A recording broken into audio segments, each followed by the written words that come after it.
Hello and welcome. I am Deji Badimasi. At this very moment, Nigerians across the country are heading to the polls to vote in today's presidential and National Assembly elections. They'll be electing a new president for the country and members of parliament in both the Senate and the House of Representatives. Now, 18 presidential candidates are on the ballot to succeed President Muhammadu Buhari, who is serving out his second and final term of office. For the Senate, 1,100 candidates across the country are in the running for the 109 seats in the upper chamber. Now, that number would have been 1,101, but the gruesome killing of that Labour Party senatorial candidate in Enugu State, that's southeast Nigeria, reduced the number. INEC has said the election for that district would be shifted. Now, for the House of Representatives, 3,122 candidates are in contention for the 360 seats in the House. Quite a crowded affair there, if you ask me. The campaigns have been quite intense, especially for the presidential race. The frontrunners took their campaigns to virtually every part of this country, each of them making very compelling pitches why they should be elected president. Now, all eyes are on INEC, that's the Independent National Electoral Commission, to deliver on its promise of a free, fair, and transparent election. The electoral body says it expects things to go relatively smoothly, and that is what everyone prays for now and expects. The current cash crunch has been a big talking point in the run-up to the election, and of course there are concerns it could negatively impact the election in one way or another. But we just have to wait and see how that happens. Now, let's jump into some statistics about this election that you should know, and let's take a look at some statistics now. As I said at the very beginning, there are actually 18 candidates taking part in this election. 18 of them now belonging to 18 political parties.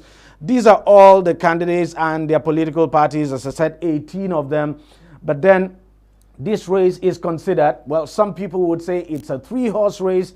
Some would argue that it's a 4-horse race involving the APC candidate, the PDP candidate, the Labour Party candidate, and of course the NNPP candidate. But some people will tell you it's actually a 3-horse race. But then this is a break from tradition, because from 1999 to date, our presidential election had always been a 2-horse race. It had always been between the two dominant parties in this country, the PDP and the APC. But this time it is different. At the very least, we can say there are 3 dominant candidates who are in the running to succeed President Muhammadu Buhari. And of course, we're talking about Bola Tinubu of the APC, Atiku Abubakar of the PDP, and Peter Obi of the Labour Party. Of course, you could also not discountenance Rabiu Kwankwaso of the NNPP.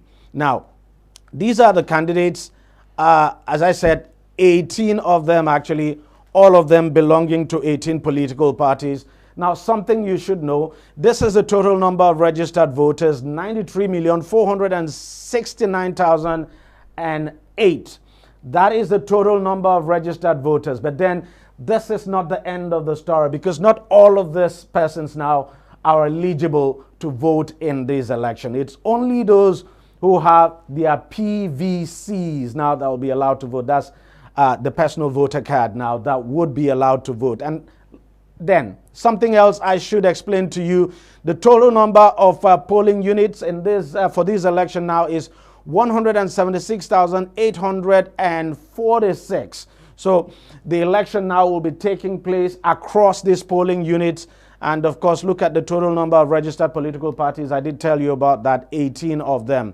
Now, polling unit agents, all the political parties now have sent in their polling unit agents now to the National Electoral Commission. Now, these polling unit agents will be playing a very crucial role, because they are like the eyes of the various political parties and their candidates now at the polling unit. So they will be monitoring the process now for their political parties. The PDP has a total of 176,588 polling unit agents. Of course, that's That's a fairly large number. They are followed by the APC, 176,223 polling unit agents. Then the NPP. The NPP, that's the party of Rabiu Kwankwaso, has a total of 176,200 polling unit agents. Then the Labour Party, it's 134,874 polling unit agents. Then the ADC. Now, what we have done here is to highlight the parties now with the highest number of polling unit agents. ADC has 96,043. Now, something has happened with the ADC. That party is it's factionalized, if you like, and there's a faction led by the national chairman of the party that has now declared collapse its structure now for the Labour Party candidate. So if you take the polling unit agents now of that faction and add to the number you have for the Labour Party, then obviously the number would go up. Now let's talk about the voters now, according to their geopolitical zones. Now, in 2023, that's the total number of registered voters by geopolitical zones. But of course, look at what it was in 2020. So obviously, there is an increase. But don't forget, this is actually the number of registered voters according to the geopolitical zones. So the Northwest has the highest number of registered voters. But don't forget, at the end of the day, it's actually not those who are registered that would be allowed to vote for this election. It's actually those who have their PVCs that would be allowed to vote. So the numbers will definitely come down here. So the Northwest has over 22 million registered voters. It's followed by the Southwest, 17 million. And then you have the North Central, 15. The lowest, of course, is the Southeast with 10 million, 907,606 voters now. Now, this election, INEC has said, will be about the youth, that young people, that this election is about the youth. And look at the age group of the registered voters now, and then you get a clear idea of why INEC says this election will be about young people. So youths between the age of 18 and 34 is 37,060,399. That's a fairly large number. Then you have the middle age between 35 and 49. You can still classify them as youth, 33,413,591. Now, when you combine the two figures, these two figures now, you're looking at something around 70 million. So that gives you a fair idea that this election would be more about young people. They would actually determine who becomes the next president of this country, and of course those who are going to go to the National Assembly. Now, the elderly between the ages of 50 and 69 is 17,700,270, and then the old 70 plus and above, it's 70 and above, I should say, 5 million, just slightly over 5 million. Now, registered, the top 5 states now with the highest number of registered voters. Lagos has the highest number of registered voters, 7,060,195.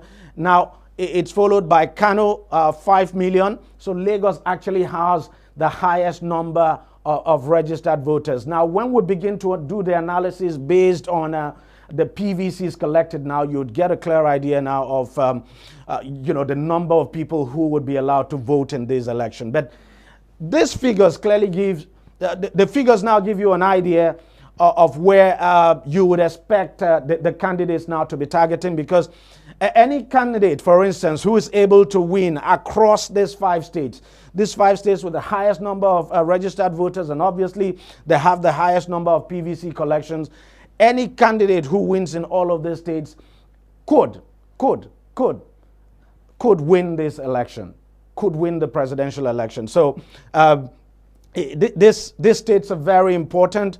5 of them, Lagos, Kano, Kaduna, Rivers, and Katsina State, very, very important. And of course, the various candidates now will be aiming to win big there. Now, let's talk about those PVCs, because this is where the real issue is. As I said, The number of total registered voters for this election is just over 93 million. But then look at the number of people who collected their PVCs. The number of PVCs collected is 87,209,007. So this is the number. This is the number of persons who will be allowed to vote in this election. So the number of persons eligible to vote in this election, 87,209,007, because they have their PVCs. Because INEC has said, look, without your PVC, you would not be allowed to vote in these elections. There's just no way you'd be allowed to vote in this election without your PVC. So the PVC is very important, because when you get to the polling unit, of course, that PVC would have to be verified during the accreditation process. You have to show it. It has to be verified.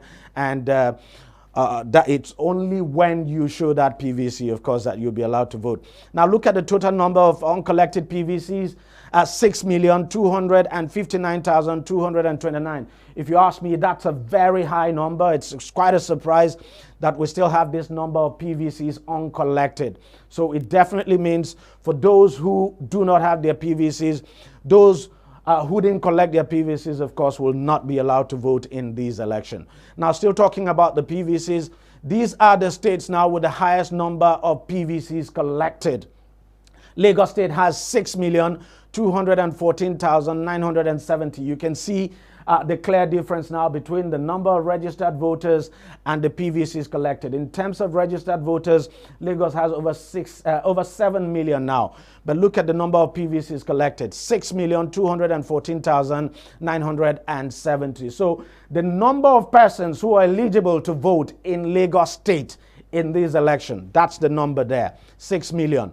For Kano State is 5,594,193. Look at Kaduna State coming next at just over 4 million, Katsina at over 3 million, and then Rivers. So these 5 states are actually very important. As I said before, any candidate who is able to win across these 5 states stands a good chance of making it to the finish line now at the end of the day, and could be the next president of this country. Now, look at the other 5 states with the highest number of PVCs collected: Delta, Oyo, Bauchi, Plateau, and Niger. I mean, look at that number, 2 million. For Delta, it's close to 3 million. That's 2.9 million. Oyo is 2.7, Bauchi 2.7, Plateau 2.6, Niger 2.6. I mean, these are very huge numbers, and all the candidates will be aiming to do very well across these 10 states. In fact, any candidate who fails to do well across these 10 states does not, I would say, does not stand a chance at all. Let's look at the next slide. Now, the number of registered voters by geopolitical zones, well, this is the number of registered voters now by geopolitical zones. For the Northeast, there you have the figure. For the Northwest, there you have it. Now, the Northwest is very crucial. The Northwest has the highest number of registered voters and has the highest number of PVCs collected. So the candidates, of course, will be aiming to do very well in the Northwest. It's difficult. It's actually difficult to see a pathway for any winner in this election who does not do well in the Northwest of the country. The Northeast also quite crucial. Let's look at the next slide. Well, let's look at the next slide now. The North Central and the South. These are very crucial areas as well. Look at the number of registered voters there. Of course, when it comes to PVCs collected, it won't be up to that number. We're going to look at that. And then look at the number of registered voters now in the Southeast and the Southwest. The Southeast actually has the least number of registered voters and has the least number of PVCs collected. So it's always been like that anyway. So not a surprise. For the Southwest, of course, has the second highest number of PVCs collected. So the Southwest is very crucial in this election. Any candidate who is able to do to win at the end of the day, well, we have a problem here. Any candidate who's able to do well in the Southwest and, of course, the Southeast would obviously make it to the finish line. If we can let's look at the next slide now. That's the number of PVCs collected now by geopolitical zones. Very important. Look at the Northwest, 19,500 and 94,945.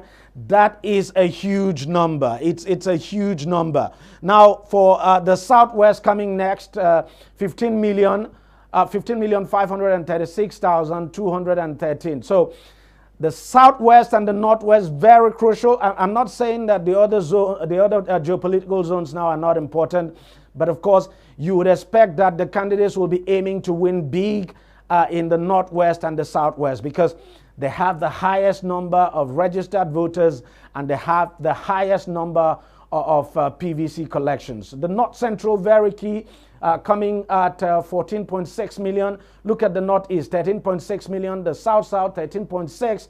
And of course, the South East at 10.4. So there you have the figures. Very important. The truth is that every candidate is expected to do well across those states. Now, let's look at polling units now where election would not be taking place. Remember, INEC said there are over 200 polling units now where elections will not be taking place for security reasons and, of course, for other reasons as well. So those who are registered in these polling units have actually been moved away. And now this is a breakdown of the polling units. In Imo State, you have 38 polling units, and not a surprise, Imo State, of course, has been badly affected by security challenges. But other than security, there are other reasons why INEC has decided to shift people, to move people away from these polling units. In some of the polling units, the number of registered voters there, in some cases, just too few. So INEC had to move people away. So and there is a concern that for those who have been moved away from some of these polling units, it might be difficult for them to identify their polling units at the end, during election. We just have to wait and see how that plays out. In Taraba State, it's actually 34 polling units. Borno State comes next with 12 polling units, and then Abia, 12 polling units. Let's look at the next slide. Now, this is very important because people need to understand this. It's not enough, for instance, to get the highest number of votes cast in this election to be declared the winner. That is for the presidency now. To be declared the winner of this election, a candidate, and that is section 134 of the Nigerian Constitution. It says for a candidate to be declared the winner of this election, that candidate has to have the highest number of votes cast at the election, and then the candidate also should have not less than one quarter of the votes cast at the election in each of at least 2/3 of all the states in the Federation and the Federal Capital Territory. So we're looking at a quarter of the votes now in about, maybe around 25 states. So it's not enough to get the highest number of votes. The candidate who wins must also get the spread. And of course, there's a reason for this. The reason is because the framers of the Constitution want a situation where whoever becomes the president is someone who is accepted by the entire country and voted for by the entire country. So it's not enough for you to win your geopolitical zone or your area. You need to get votes now across the states of this country, the 36 states of this country. So that is the reason for that. So it's very important that people have that in mind. Well, these are the things you should bear in mind as you go to vote. We're going to take a short break now, and we'll be right back with some guests now to analyze some of those statistics now that we have shown you. Stay with us, don't go away. We'll be right back.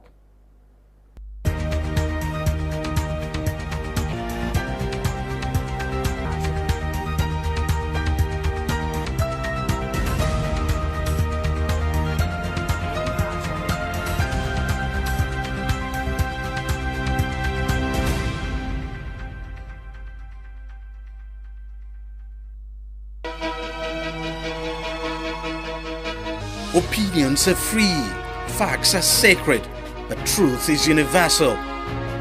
How, in practical terms, can we, for instance, de-escalate the tension? President must see himself as the President of the Federal Republic. We know where the enemy is. 3 places. The Lake Chad Basin, the border area between Nigeria and Cameroon, and then the Sambisa Forest. On Digi 360, we give you a complete dose of everything. Opinion, facts, and undiluted truth. I hardly believe what politicians say in this part of the world. A new Nigeria is possible, a future is possible. We delve into the issues, dissect it so that you can understand it, use it to take action. I don't think there's any need for any governor to look for grant for ranching. Digi 360, dissecting the issues.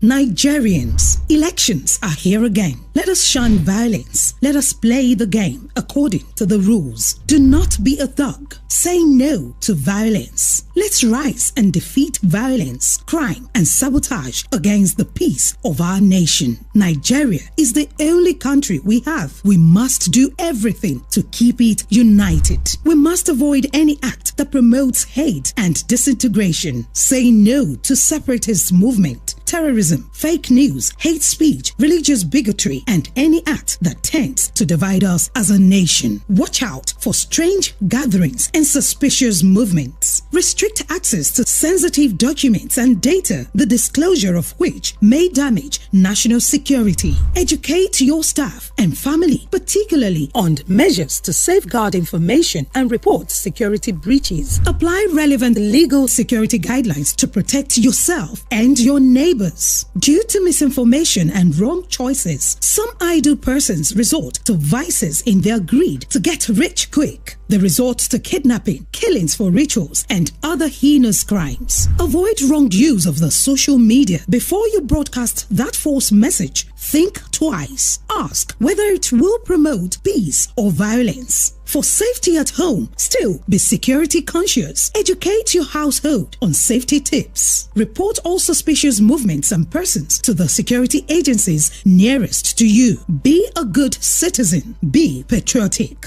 To pass security information, please call 0813-222-2105, 0915-339-1309, 0908-837-3514, or send a mail to dsspr@dss.gov.ng. This message is from the Department of State Services, DSS.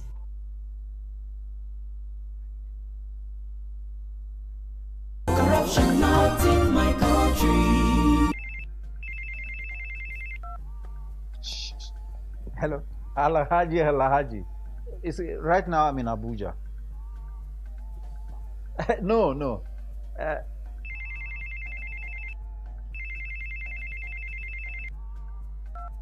Hello, Adamu. Right now I'm in Kano. Yes. When I get back, I will just call you. Look, what is wrong with you? I'm talking on the phone and you are gesticulating and doing. What's wrong with you? Daddy, where exactly are we as we speak? Are you alright? This is Lagos.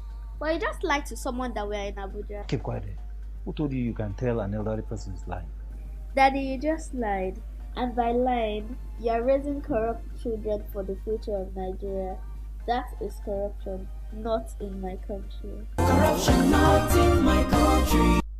In the last 3 years, we have built a multi-purpose center, which is the envy of all in our constituency.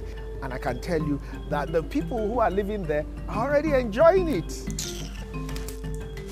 Guy, do you think what this man just said is true? See, I seriously doubt. I'm sure it's one of those their silly lies. Wait, do you know there's a way to find out if these things he's saying is true or not? This is the Construct app. It gives people like us a sure way to track implementation of constituency projects. It gives valid and verified information on location of projects, amounts allocated, amount funded, the level of job done, and even the profiles of concerned legislators. you and I can post directly on this app. Are you serious? This is the go-to app if you want to know how our Commonwealth is being expanded by the government. Wow. Let's even see if what this man said is true. Show me. The Construct app is developed by Other People Nigeria with support from USAID and is available on both Google Play Store and Apple Store. And it's true. Of course, I told you.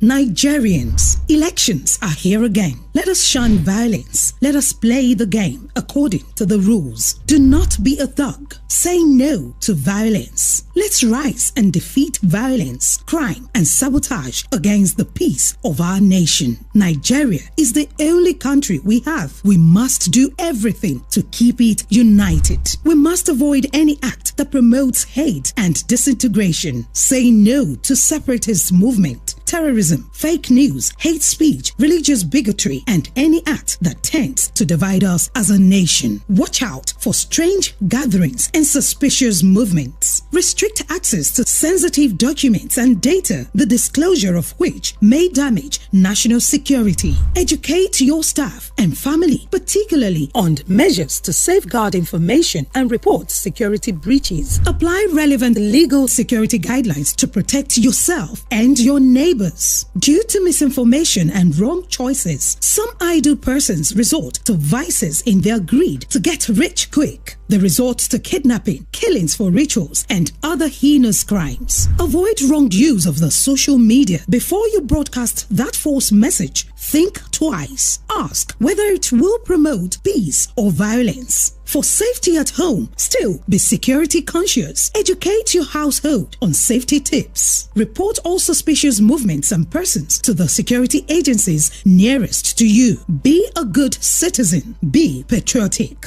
To pass security information, please call 0813-222-2105, 0915-339-1309, 0908-837-3514, or send a mail to dsspr@dss.gov.ng. This message is from the Department of State Services, DSS.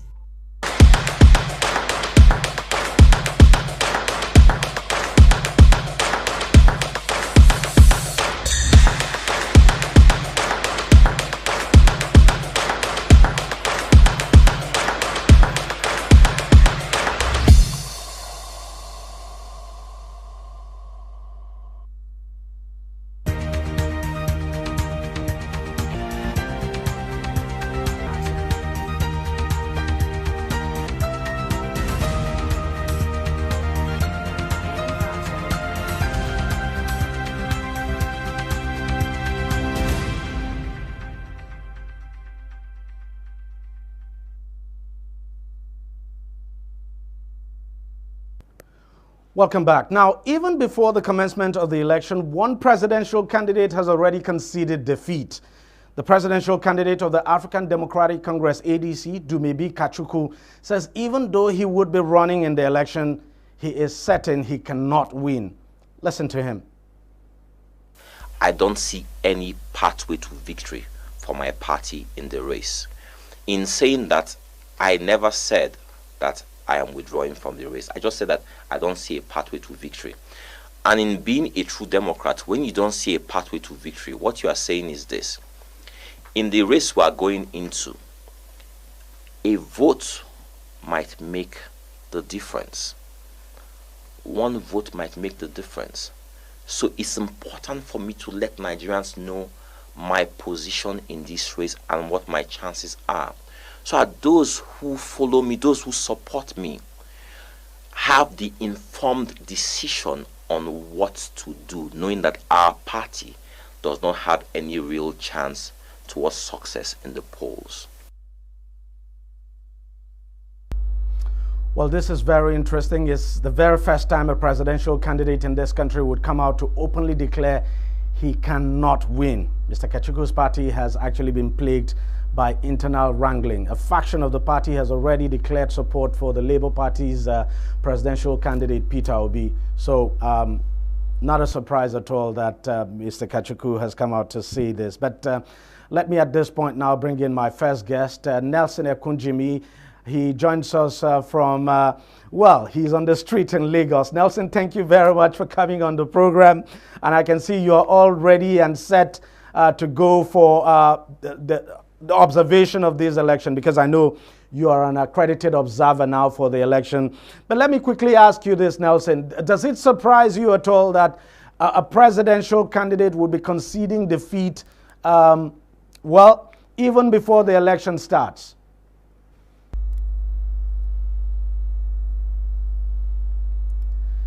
Well, it's like Nelson cannot hear me. I think we're going to try and get back to him. Okay, I think we have a problem with that connection now.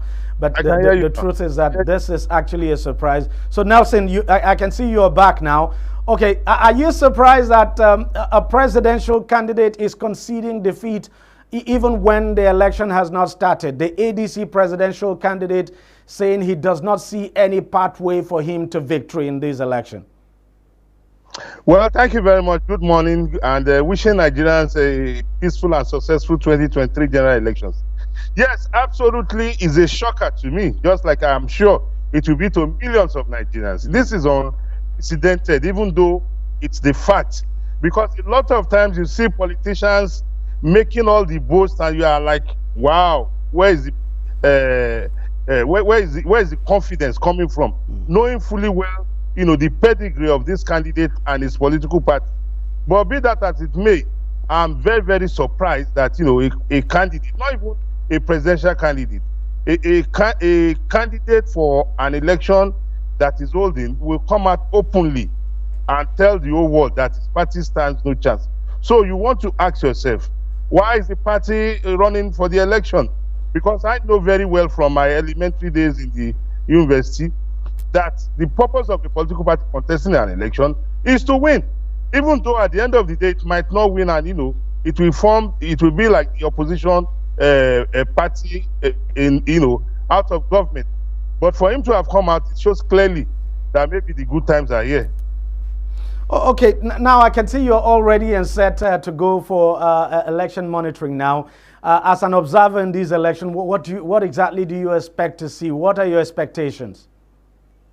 Thank you very much once again. My expectations for this election is that based on the way the political parties have campaigned vigorously, and based on the reportage that has been very, very extensive, both in the mainstream media as well as the social media, and you see billboards and posters everywhere, one expects that Nigerians will turn out in their large numbers, because whether you like it or not, democracy has come to stay.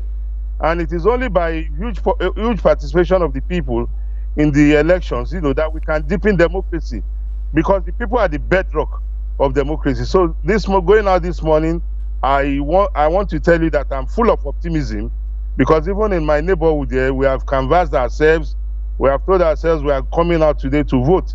Even as an observer, before going out fully, I'm going to cast my vote in my polling station, because my polling station is right behind my house. This is my permanent voter's card with which I'm going to cast. I must ensure that I also perform my civic responsibility before going out for the observation. Now, one thing that is of major concern in this election is a possible turnout. You look at the total number of PVCs collected, 87,209,007. That's a fairly huge number. Do you expect that we may have probably, say, 50% or slightly above 50% of this number come out to vote today? You know, globally, except in the Scandinavian countries where voting is made compulsory, in some Scandinavian countries, the turnout for elections all over the world is usually around 40–45%. So if we can have 50% voters turnout for this election, that would be huge, that would be massive. It will mean that the work we have all done collectively as a people, it means that our work has sunk into the consciousness of our people. So by and large, even if I'm not expecting 50%, I expect that we should not go below 45. That would tell us that, you know, we have done our bit, and, you know, we can give ourselves a pass mark. So I expect the turnout to be huge. I must come. And what do you make of this number of uncollected PVCs? Over 6 million uncollected PVCs. With the kind of campaign and enlightenment campaign we saw in the run-up to this election, you would think that there will be no PVCs left. Well, it's not possible for you to, because a lot of persons who collected the PVC, a lot of them are no more. Some have relocated, and some maybe for other reasons are not going to collect the PVC.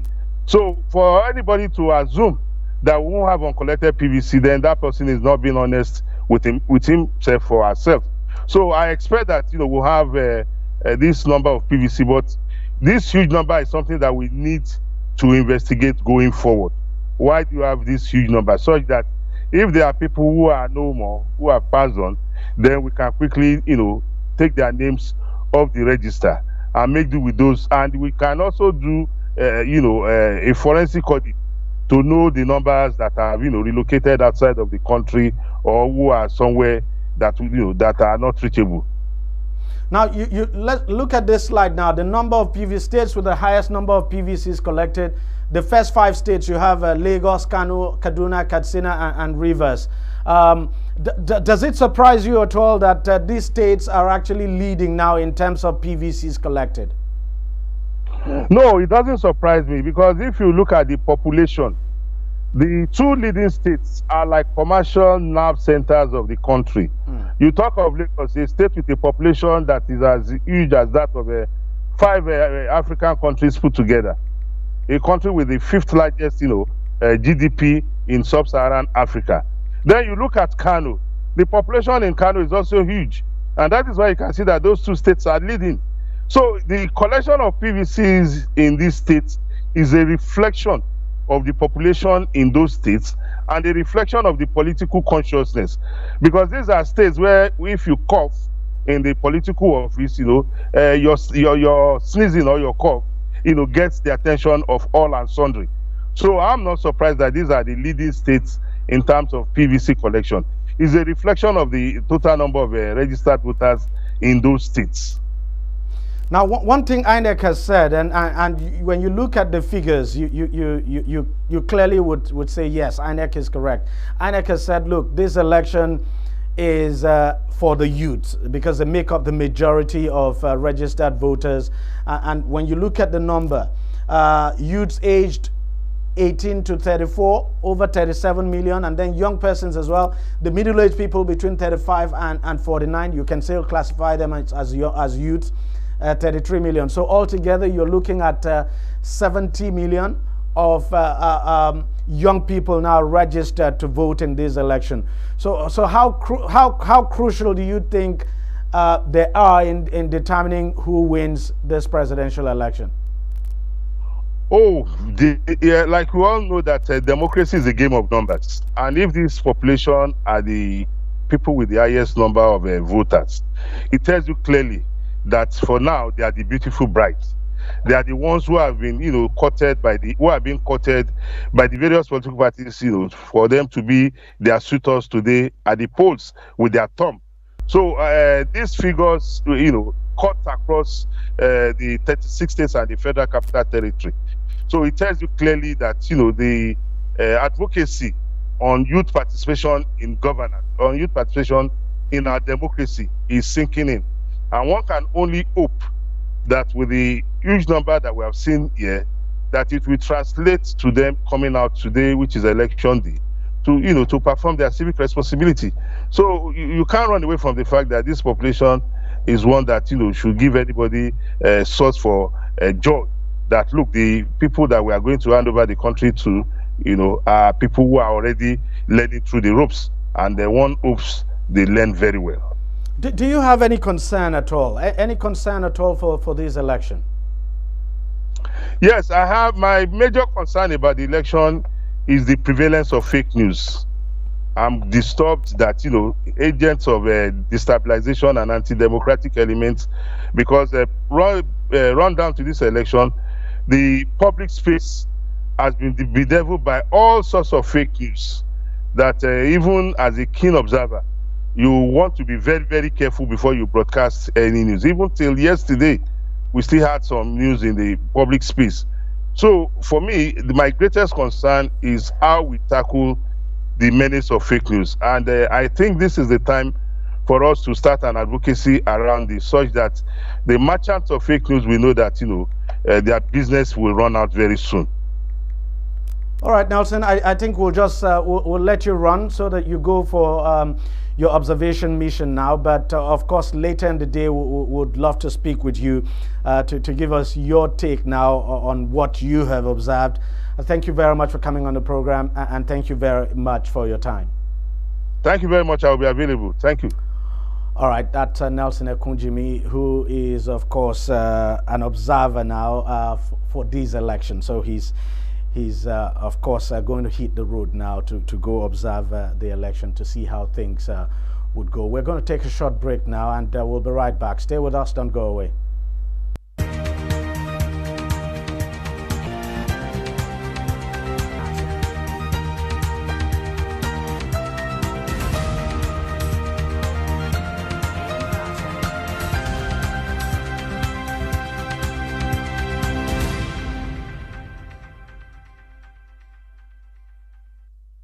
Nigerians, elections are here again. Let us shun violence. Let us play the game according to the rules. Do not be a thug. Say no to violence. Let's rise and defeat violence, crime, and sabotage against the peace of our nation. Nigeria is the only country we have. We must do everything to keep it united. We must avoid any act that promotes hate and disintegration. Say no to separatist movement, terrorism, fake news, hate speech, religious bigotry, and any act that tends to divide us as a nation. Watch out for strange gatherings and suspicious movements. Restrict access to sensitive documents and data, the disclosure of which may damage national security. Educate your staff and family, particularly on measures to safeguard information and report security breaches. Apply relevant legal security guidelines to protect yourself and your neighbors.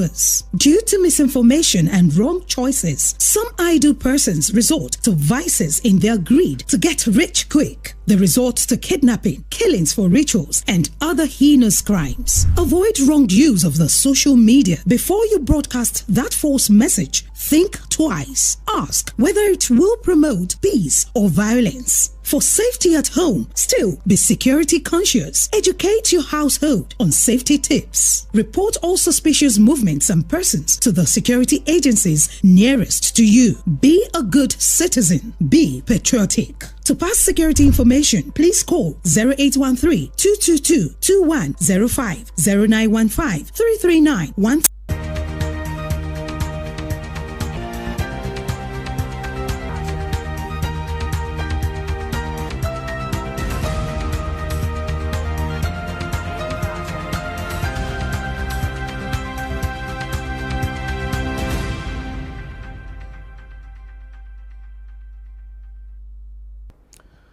Welcome back. Now, one of the major concerns during this election is security. The Inspector General of Police, Alkali Baba, says over 400,000 security personnel have been deployed for the election. Despite that, there are still concerns about some flashpoints in the country, like the Southeast, where a senatorial candidate was killed 2 days ago, and where INEC facilities have often come under attack. The security agents have said they're up to the task, and everyone is now hoping they live up to that pledge. Let's bring in another guest now.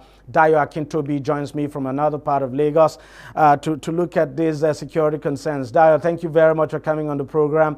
How serious do you think these security concerns are? Well, they're very serious because the country the administration has ended up having to roll out the military. By the time you start seeing the army get involved in internal security operations, you know it means there's a clear and obvious threat to these elections, which is why the army has had to be involved. Police is who generally handles matters of internal security, and they've deployed a maximum complement of officers. The IGP said 400,000. But obviously, those are being supported by the military. We've seen armored tanks rolling around the streets of Lagos in the last few days.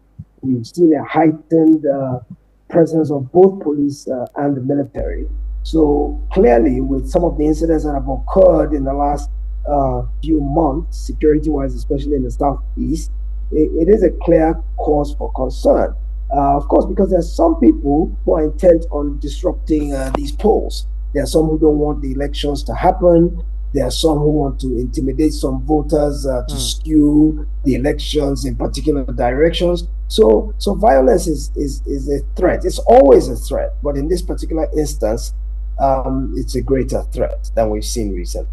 Now we know that a faction of a separatist group in the southeast has declared today a sit-at-home day, just as a mark of protest. We've seen how effective this sit-at-home has been over the past year.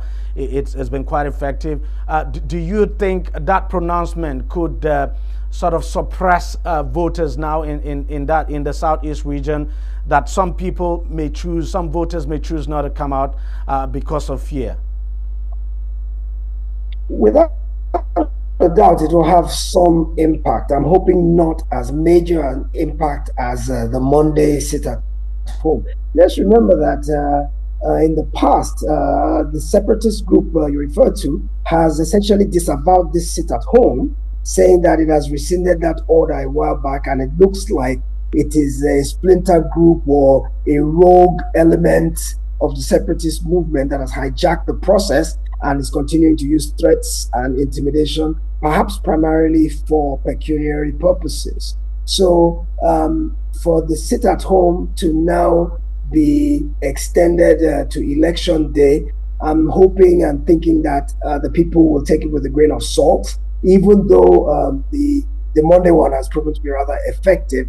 I'm hoping that the people will say exercising their franchise is the quickest path to peace in their community, in their political zone, and that they will recognize the fact that it is important for them to get the right leadership in place that will bring an end to all the pains and all the devastation and violence that is wreaking havoc in their area. So I believe the police and the security agencies are up to the task of ensuring that they provide the kind of security that will give confidence to the voters in the southeast to go out and exercise their franchise today.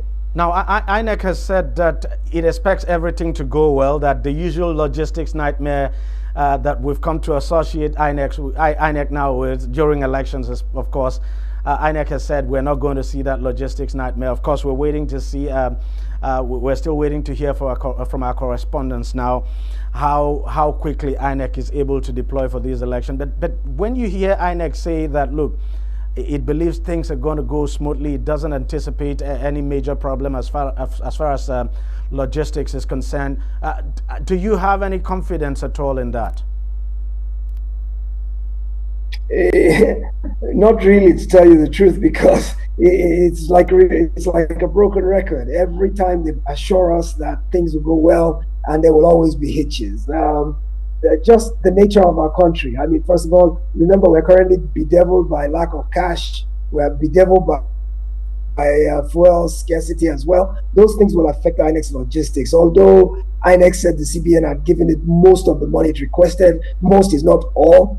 And even if they've got all the money they need, how about fuel supply? How about insecurity issues in the places they have to get the election materials to? How about things like the harsh terrain, the riverine areas that are difficult to get to? I mean, things even as simple as the election officials showing up on time at the polling booths, the polling stations. Many of them don't get there on time. Matter of fact, we've already begun to see signs of the fact that there will be hitches. I'll tell you, as a journalist, in picking up our accreditation material, our passes, our tags, our vehicle stickers that permit us to move around.